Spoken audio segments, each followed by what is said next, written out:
Hello students, welcome to Manish Rotiya classes. आज की इस वीडियो में मैं आपको बताने वाला हूँ एसिड, बेस एंड सॉल्ट के बारे में। यानी कि ये आपका चैप्टर 2 क्लास 10th के साइंस का सेकेंड चैप्टर है, जिसमें हम जो है एसिड एंड बेस के बारे में पढ़ेंगे। और आज की वीडियो में हम जो है एसिड क्या होते हैं, बेस क्या होते हैं और कैसे एसिड को हम पहचानते हैं और उनकी क्या क्या कैरेक्टर्स हैं, किस टाइप की एसिड होते हैं और एसिड को हम कैसे पहचानेंगे, उनमें क्या क्या प्रॉपर्टीज़ होती हैं, उनके क्या क्या लक्षण होते हैं, उनके बारे में हम देखेंगे। तो चलिए स्टार्ट करते हैं। एसिड अर्थात जो है अम्ल और बेस जो है हमारा क्षार। ठीक है, तो एसिड और दूसरा जो है हमारा बेस। ठीक है, अम्ल और क्षार। देखिए, अम्ल और क्षार ये तो आ गया एसिड। भाई, हम सभी बच्चों में ये प्रॉब्लम्स होती हैं कि हम लोग जो है किसी भी चीज़ को पढ़ने से उसका बेसिक के बारे में नहीं देखते, कि डायरेक्टली आ जाते हैं। भाई जैसे आप बुक्स में देखोगे एसिड बेस है क्या, इसके बारे में आपको प्रॉपर नहीं बताया गया है बुक्स में भी, ताकि काफ़ी कन्फ्यूजन हो जाता है बच्चों को समझने के लिए। तो हम पहले उसके बारे में, एक्चुअली में ये एसिड या बेस है क्या चीज़। भाई ये किस चिड़िया का नाम है, एसिड हमने दे दिया, अच्छा ठीक है एसिड हो गया। एसिड में हमने खट्टा होता है, बुक में पढ़ा होगा खट्टा होता है, एसिड हो गया। जो तीखा होता है वो बेस हो गया। ठीक है, जो मीठा है तो वो क्या है। ठीक, ये सब सारी प्रॉब्लम्स आती रहती हैं। तो उसके बेस में हम जो है एसिड और बेस, यानी कि पहले एसिड अर्थात अम्ल क्या चीज़ है उसको देखेंगे, फिर बेस अर्थात क्षार क्या है उसको समझेंगे। उसके बाद एसिड और बेस, अम्ल और क्षार में क्या अंतर है उसको पढ़ेंगे। और फिर हम किस तरह से अम्ल अर्थात क्षार को जो है कैसे पहचानते हैं उसके बारे में देखेंगे। तो फिर जो है आगे हम समझेंगे या अम्ल और क्षार के कैरेक्टर्स क्या हैं, कैसे आप आइडेंटिफाई करोगे अपने लैब में।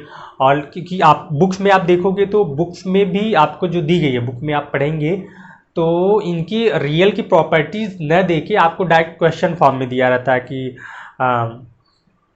क्या होता है जब हम एसिड और बेस के साथ रिएक्ट कराते हैं, क्या होता है जब हम किसी एसिड को मेटल के साथ रिएक्ट कराते हैं, यानी किसी अम्ल को जो है हम किसी ऑक्साइड के साथ रिएक्ट कराते हैं या हाइड्रोकार्बन के साथ रिएक्ट कराते हैं तो हमें क्या मिलता है। ठीक है, इस तरह से अगर बच्चे जब खुद से किताब पढ़ते हैं तो उनको काफ़ी कन्फ्यूजन हो जाता है और समझ नहीं पाते और जो है बुक को बंद कर देते हैं, दोबारा उसको पढ़ते ही नहीं है। ठीक है, तो चलिए देखते हैं पहले एसिड।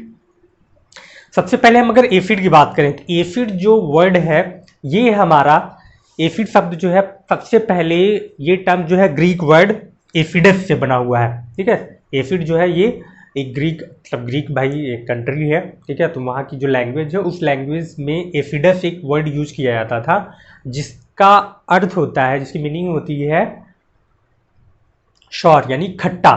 ठीक है, तो एसिडस की जो मीनिंग होती है वो, तो ये अगर हम एसिड की बात करें तो एसिड जो टर्म्स हैं ये हमारा सबसे पहले कहाँ से आया, ग्रीक वर्ड। ठीक है, एसिड जो है ये हमारा ग्रीक वर्ड है, ग्रीक वर्ड एसिडस से मिलके बना है। मतलब एसिडस को ही,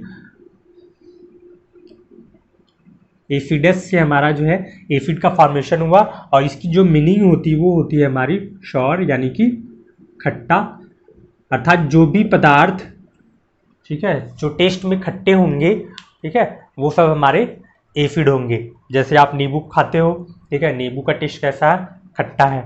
संतरे का जूस आप पीते हैं वो भी आपको खट्टा लगता है। ठीक है, आम खाते हैं आप, कच्चा वाला आम, वो भी आपको खट्टा लगता है। ठीक है, ये सब क्या है, ये सभी आपके जो है एसिड हो गए। ठीक, आप खाना अधिक खा लेते हो, आपको जो है खूब अजीब सी फीलिंग आती है, जिसे नॉर्मल लैंग्वेज में आप लोग डेकार बोलते हैं, या जो है कुछ एसिडिटी आप उसको नॉर्मली बोलते हैं। तो वो जो कंडीशन होती है ये भी हमारे बॉडी में जब एसिड का फॉर्मेशन अधिक होता है, यानी हाइड्रोक्लोरिक एसिड जब आप ज़्यादा खाना खा लेते हो तो उसको डाइजेस्ट करने के लिए हमारे स्टमक से जो है HCl का फॉर्मेशन होता है, जो कि हमारे फूड को डाइजेशन में हेल्प करता है।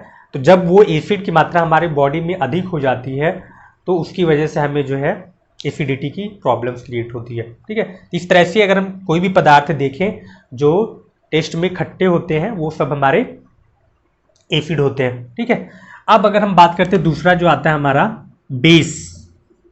अब भाई ये किस पक्षी का नाम है, ठीक है। बेस अर्थात अगर हम क्षार की बात करते हैं तो क्षार जो है ये एक अरबी वर्ड है, ठीक है, मतलब सॉरी क्षार नहीं, बेस जो है, बेस की जो ओरिजिन हुई थी ये हमारी एक अरबिक वर्ड थी जिसका ठीक है, अरबी भाषा में उसको हम एलुकुलाई बोलते हैं, ठीक है।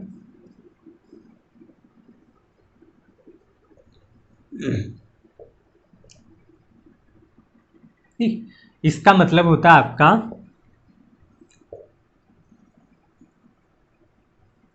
ऐसा प्लांट, ठीक है, यानी कि पौधों की जो राख होती है उसको हम जो है क्षार बोलते हैं, या हम जो है उसको बेस बोलते हैं, या इसी को हम एल्किल्स भी बोलते हैं, ठीक है। तो इसका जो टेस्ट होता है, अगर आप इसका टेस्ट देखें, ये थोड़ा कड़वा होता है, ठीक है, तीखा भी नहीं बोल सकते एकदम इसको, कड़वा। जैसे आप कोई राख आप गांव में देखते होगे, कुछ लोग बोलते हैं भाई कोई प्रॉब्लम होती है तो वो एक ओझा जो है, भूत प्रेत में विश्वास करने वाले जो हैं, वैद्य वगैरह जो होते हैं, ठीक है, तांत्रिक जिसको हम बोलते हैं, तो वो जो है आपको राख बना के बस ले बिट्टा खा ले इसको, और जो है तुम्हारा भूत जो है तुरंत गायब हो जाएगा, ठीक है। तो उस तरह से वो जो होता है बेश, यानी कि कभी कभी होता है कि जब एसिडिटी अधिक हो जाती है तो लोग कहते हैं गैस बढ़ रही है, आपके दिमाग पे चढ़ गई, ठीक है, सर पे चढ़ गई, और जो है आप पागलपन हो जाते हैं, आपको कुछ ख्याल नहीं रहता।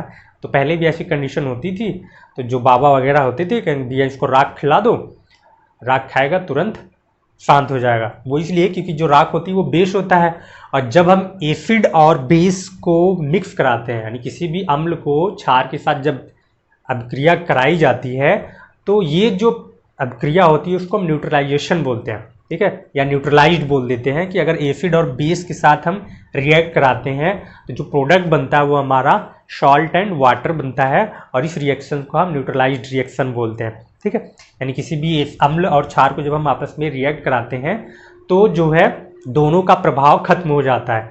अगर एसिड ज़्यादा है तो उसमें बेस मिला दो तो एसिडिटी कम हो जाएगी, बेसिक का परसेंटेज ज़्यादा है उसमें एसिड मिला दीजिए तो बेसिक की जो क्वालिटी है वो थोड़ी कम हो जाती है। इसीलिए आप जब खाना खाते हैं तो कहते हैं भाई अगर खाना बहुत तीखा बना हुआ है तो आप जो है नींबू निचोड़ दीजिए उसमें, ठीक, तो नींबू के रस से जो है आपके जो मिर्ची यानी तीखेपन जो होता है वो तीखापन वो खत्म हो जाता है, ठीक है। इस तरह से एसिड और बेस में ये मेन डिफरेंस है कि एसिड जो है आप जब भी इसको आप टेस्ट करते हैं तो ये आपको खट्टा लगेगा, उसको हम एसिड बोलते हैं, और जो बेस होते हैं वो आपके टेस्ट में थोड़े कड़वे होते हैं और उसको हम जो है बेस या एल्किल्स बोलते हैं, ठीक है। तो इस बेस पे अगर हम देखें, ये तो हो गया हमारा बेसिक कैरेक्टर के बारे में। और दूसरा जो कैरेक्टर होता है, किसी भी एसिड को आप पहचानते हो तो इसके लिए होता है कि भाई आप शुरू से पढ़ते आ रहे हो, 6 से लेके पढ़ते रहेंगे कि जो एसिड होता है ये नीले लिटमस पेपर को जो है रेड में कन्वर्ट कर देता है, यानी ठीक है, जो ब्लू लिटमस पेपर होता है उसको ये रेड में कन्वर्ट कर देता है, वो हमारे क्या होते हैं, एसिड होते हैं। और जो बेस होते हैं वो क्या करते हैं, रेड लिटमस पेपर को जो है ब्लू में कन्वर्ट कर देते हैं, वो हमारे बेस होते हैं, ठीक है, जिसको हम क्षार कहते हैं, ठीक। तो ये तो हो गया बेसिक से कॉन्सेप्ट की कैसे हम एसिड और बेस को कन्वर्ट करते हैं, ठीक है, या कैसे हम पहचानते हैं उसके बाद। और एक तीसरा आपको किसी किसी बुक्स में मिलेगा कि जो एसिड होते हैं जब भी ये प्रोडक्ट बनाया गया, यानी किसी भी एसिड को हम जब तोड़ते हैं, ब्रेक करते हैं, तो उसमें जो है एसिड में हमारा हाइड्रोजन आयन फॉर्म होगा, ठीक है, हाइड्रोजन आयन बनेगा। और जो बेस होता है उसमें हमारा क्या होगा, इसमें हमारे हाइड्रोक्सिल आयन आते हैं, ठीक है। कि जब भी हम एसिड को ब्रेक कर, जैसे मान लीजिए आप HCl लेते हो तो HCl क्या है आपका, एक एसिड है। जब HCl को आप ब्रेक करोगे तो इससे जो हाइड्रोजन बनेगा, ठीक है, हाइड्रोजन सेपरेट हो जाएगा और जो क्लोरीन होगा वो अलग हो जाएगा। तो वे सभी पदार्थ जो हाइड्रोजन आयन का निर्माण करते हैं वो हमारे एसिड होते हैं, और जो OH यानी हाइड्रोक्सिल आयन का फॉर्मेशन करते हैं वो हमारे बेस होते हैं, ठीक है। तो ये हो गया हमारा एसिड और बेस। यानी कि अगर आपसे पूछा जाए एसिड कैसे होते हैं, ठीक है, तो एसिड वे सभी पदार्थ जो टेस्ट में यानी कि स्वाद में जो है खट्टे होते हैं वो एसिड होते हैं, ठीक। एसिड जो है ब्लू लिटमस पेपर को रेड में कन्वर्ट कर देते हैं, यानी नीले लिटमस पेपर को जो है लाल रंग में कन्वर्ट कर देते हैं, और जो है ये हाइड्रोजन आयन का फॉर्मेशन करते हैं। जबकि जो बेस होते हैं यानी जो क्षार होते हैं वो टेस्ट में जो है कड़वे होते हैं और इनसे हाइड्रोक्सिल आयन का फॉर्मेशन होता है, और साथ ही साथ जो है ये क्या करते हैं, इनका ये जो है रेड यानी लाल वाले लिटमस पेपर को जो है नीले रंग में कन्वर्ट कर देते हैं। ये होते हैं हमारे बेस। ठीक है, तो इतना क्लियर। और हाँ, जब अगर आपसे पूछा जाए एसिड वर्ड जो है कैसे बना, ठीक है, तो एसिड जो है ग्रीक वर्ड हमारा एसिडस, जिसकी मीनिंग होती है सॉर यानी खट्टा, इस वर्ड से लिया गया है। और जो बेस है, ठीक है, ये अरबिक वर्ड है जिसमें हम एल्कुलाई बोलते हैं। एल्कुलाई का मीनिंग जो होती है वो एसेंस ऑफ द प्लांट, यानी प्लांट्स की जो राख होगी वो हमारा बेस। उनका जो हम टेस्ट देखेंगे तो वो हमारा क्षार टाइप का होता है। ठीक है, उनका टेस्ट थोड़ा कड़वा होता है। ठीक है, ये हो गए हमारे एसिड और बेस। अब अगर इसमें हमने एक वर्ड यूज किया कि भाई ये ब्लू लिटमस पेपर और रेड लिटमस पेपर, ये दोनों क्या चीज़ें होती हैं।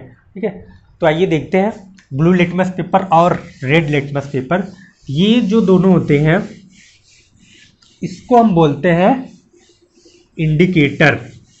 ठीक है, बाइक इंडिकेटर, यहाँ बाइक तो हम चला नहीं रहे कि इंडिकेटर लगा घूमेंगे।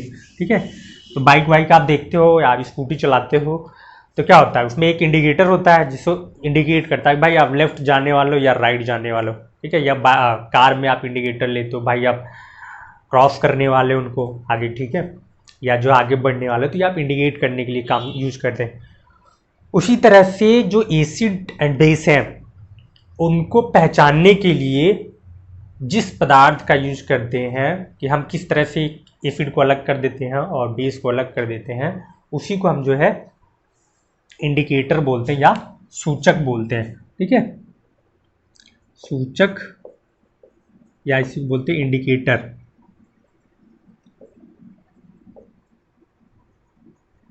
ठीक है, तो अब देखिए इंडिकेटर क्या होते हैं। इंडिकेटर क्या कहते हैं कि एसिड और बेस को जो है आइडेंटिफाई करने के लिए यूज किए जाते हैं। ये हमारे जो है 3 टाइप्स के होते हैं। ठीक है, फर्स्ट है सेल्फ इंडिकेटर, सेकेंड आपका जो है इंटीरियर या इंटरनल बोलते हैं इसको, इंटरनल इंडिकेटर, और तीसरा जो है आपका एक्सटर्नल।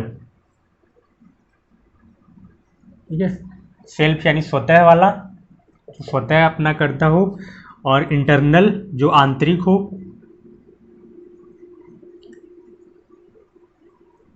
एक्सटर्नल जो बाह्य रूप से हो।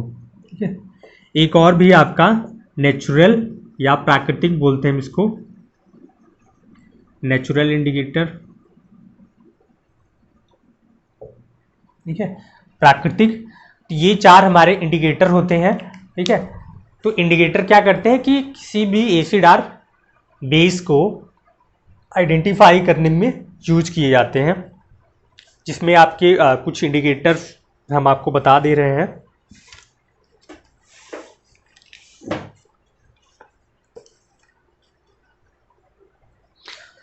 हाँ, तो अगर हम सेल्फ इंडिकेटर में देखें तो अगर आप जो है पोटेशियम परमैंगनेट और अमोनियम सल्फेट को आपस में रिएक्ट कराते हैं, तो इसमें आप देखोगे कि जो पोटेशियम परमैंगनेट होता है ये आपका एक प्रकार से सेल्फ इंडिकेटर का काम करता है। ठीक है, पोटेशियम परमैंगनेट, यानी कि इसका जो पोटेशियम परमैंगनेट है वो होगा आपका KMnO2। ठीक है, पोटेशियम परमैंगनेट, सॉरी KMnO4, ये पोटेशियम परमैंगनेट, ये जो है जैसे हम 2 रिएक्टेंट्स लेते हैं तो ये आपस में एक ही उसी रिएक्टेंट्स में जो दूसरा या पहला जो है जो रिएक्टेंट होगा वो खुद जो है इंडिकेट कर देगा कि जो प्रोडक्ट बनेगा वो हमारा एसिड होगा कि बेस होगा। ठीक है, उसके बाद आता है इंटरनल वाले में जो आपके आंतरिक, जैसे कि हम यूज करते हैं आपका फिनाप्थलीन हो गया। ठीक है, और जो है फिनाप्थलीन, मेथिल ऑरेंज, और जो हम रेड लिटमस पेपर और जो है ब्लू लिटमस पेपर जो यूज करते हैं वो हमारे आंतरिक में आ जाएंगे लिटमस पेपर, ठीक है, और मिथाइल ऑरेंज,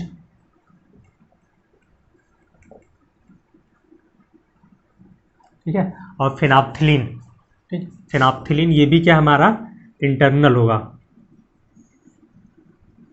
फिनाप्थिलीन, ये सब क्या है हमारे इंटरनल इंडिकेटर है। नेक्स्ट आपका जो है एक्सटर्नल इंडिकेटर, एक्सटर्नल इंडिकेटर में आपका पोटेशियम फेरिसानाइड,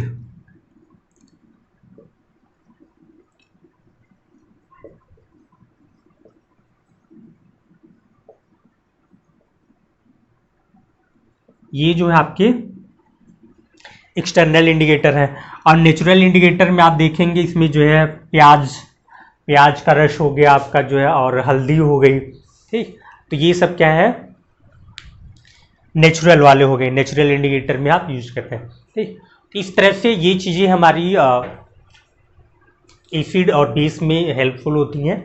आज के लिए बस इतना ही, बाकी के नेक्स्ट वीडियो में हम जो है इसके कैरेक्टर्स को हम लिखवा भी देंगे कि एसिड क्या होते हैं और बेस क्या होते हैं और इंडिकेटर क्या है, ठीक है, और इंडिकेटर में कौन कौन से इंडिकेटर यूज किए जाते हैं, नेचुरल और जो है हमारे इंटरनल एक्सटर्नल इंडिकेटर, ठीक है। तो पढ़ते रहिए, मस्त रहिए, जुड़े रहिए मनी फ्रूटिया क्लासेस। धन्यवाद।